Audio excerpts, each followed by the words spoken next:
मेरे मेरे ख्याल से पीडीएम की सारी पार्टीज को जो 26 नुकात हैं उनको आगे रखना चाहिए।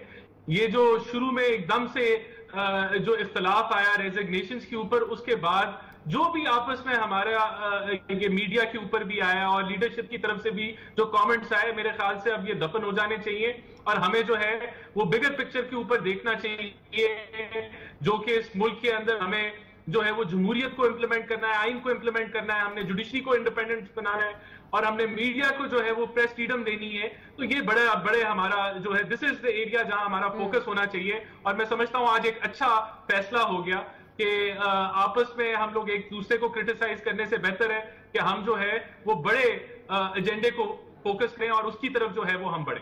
देखें, सबसे पहले तो एक पुरअमन सॉलिडारिटी दिखाने के लिए जो है वो हमारे जितने भी वर्कर्स हैं वो जाएंगे, पुरअमन होंगे। आई एश्योर यू, किसी किस्म का हमारा एजेंडा नहीं है इस चीज के अलावा कि हम अपनी लीडर के साथ सॉलिडारिटी दिखाना चाहते हैं, ये चीज तो तय होगी। लेकिन आप ये देखें कि 26 की तारीख का तयन करना नैब को कि उस दिन ही हेयरिंग होनी है जिस दिन लॉन्ग मार्च थी हमारी, और वो डेट देना, ये खुद एक मजाका खेज बात है और ये मेरे ख्याल से पीडीएम के जख्मों पर नमक छिड़कने के मुतरादिफ है कि आप 26 की आपने डेट ली।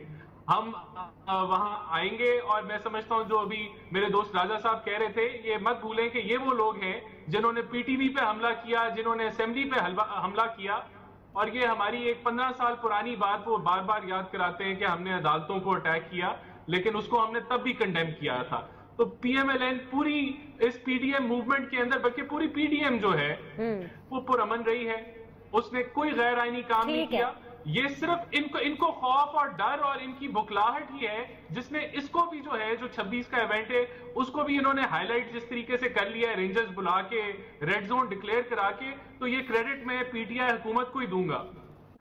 देखें, पहले मैं इस पे कमेंट कर दूं, जो गिलानी साहब का जो फैसला है, मैं नहायत ही डिसअपॉइंटेड हूं क्योंकि ये इलेक्शन पूरी कौम ने देखा और जो इंस्ट्रक्शंस दी गई थी कि किस तरीके से वोट डालना है वो मेरे ख्याल से पूरी कौम के सामने थी। और फिर सजरानी साहब ने खुद दी जब वो इलीगली चेयरमैन बने कि कहां मोड़ लगानी है, कि डब्बे के दायरे के अंदर मोड़ लगानी है। तो 4 साल का बच्चा भी ये बता सकता है कि वोट किसको डला नहीं डला।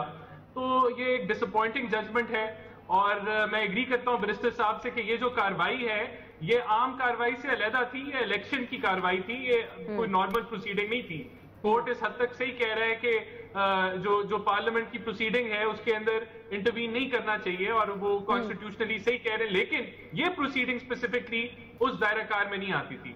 दूसरा, मैं समझता हूं मरियम बीबी को जो बेल मिली वो मिलनी चाहिए थी, पीआरएस बेल, कोई वजह नहीं है। इनकी नैब ने आज तक जितने भी केसेस बनाए हैं ऑपोजिशन के अंदर वो मीडिया ट्रायल पे ही शुरू होते हैं और वहीं खत्म हो जाते हैं। जब एविडेंस की बात आती है, विटनेसेस की बात आती है, वो तो 2-2 साल लटक जाते हैं, रेफरेंस नहीं दायर होता और ये टोपी ड्रामा तो लगा हुआ है। और ये भी कौम तमाशा देख रही है 2.5 सालों से कि किस तरीके से नैब जो है एक फुली वन साइडेड एहतसाब कर रही है और जिस तरह चेयरमैन साहब जो है वो अपनी पोजीशन पे बैठे हुए हैं, इस चीज के बावजूद जिस तरह का उनका स्कैंडल आया, ये सारा ताजुब है, पूरी कौम को ताजुब होता होगा।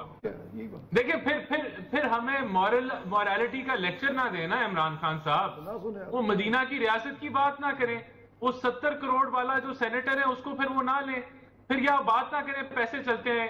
पैसे तो पीटीआई में भी चले और कैसे चले वो पूरी कौम ने वीडियो भी इनकी निकली। तो इसी तरह हर अमल इनका जो है इनकी बातों से बरक्स है, फिर ये लेक्चर ना दें, ये मान जाएं कि हम भी जो है वो उतने ही गंदे जितने हम बाकियों को इल्जाम देते हैं कि वो गंदे। तो ये कंफ्यूजन दूर करें इमरान खान साहब। देखिए, बात ये है यहाँ बनी गाला की रेगुलराइजेशन से अलीमा बाजी की एफबीआर को नोटिस देने से इतना बड़ा करप्शन का स्कैंडल देना और एफबीआर ने उनको जो है वो फारिग कर दिया। तो हर इनका जो अमल है वो इनकी बातों से बरक्स है और यही डिलेमा जो है वो पूरे पाकिस्तान को 2.5 साल से वो फेस कर रहे हैं कि इन्होंने तो खुदकुशी करनी थी, लोन नहीं लेना था, इन्होंने 1 करोड़ नौकरियां देनी थी, 1 करोड़ वापस ले ली। तो ये पूरी जो पीटीआई की हुकूमत है बदकिस्मती से बातों के अलावा कुछ नहीं है और इल्जामात के अलावा कुछ नहीं है। एक ही तकरीर है इमरान खान साहब की पिछले 13 साल से, वो कहते हैं जी हमने एनआरओ नहीं देना और हम अकाउंटेबिलिटी कर रहे हैं, लेकिन अकाउंटेबिलिटी को जब आप देखते हैं तो आपको कुछ वहां से नहीं नजर आता। कि इन्होंने कोई चीज प्रूव की हो। आप देखिए बीनेश, मॉडल टाउन के हमें ये कातिल कहते थे, अब 2.5 साल से इनकी हुकूमत है, कुछ साबित हुआ, कुछ साबित नहीं हुआ। प्रोसिक्यूशन इनकी, जज इन्होंने अपॉइंट करने, कहने का मतलब ये कि इनका सारा मीडिया प्रोपोगेंडा है। पूरी पीटीआई जो है वो सिर्फ प्रोपोगेंडा के ऊपर पल रही है और अवाम को एक ऐसा लॉलीपॉप दे रही है जो खत्म होने का नाम नहीं ले रही। ठीक है।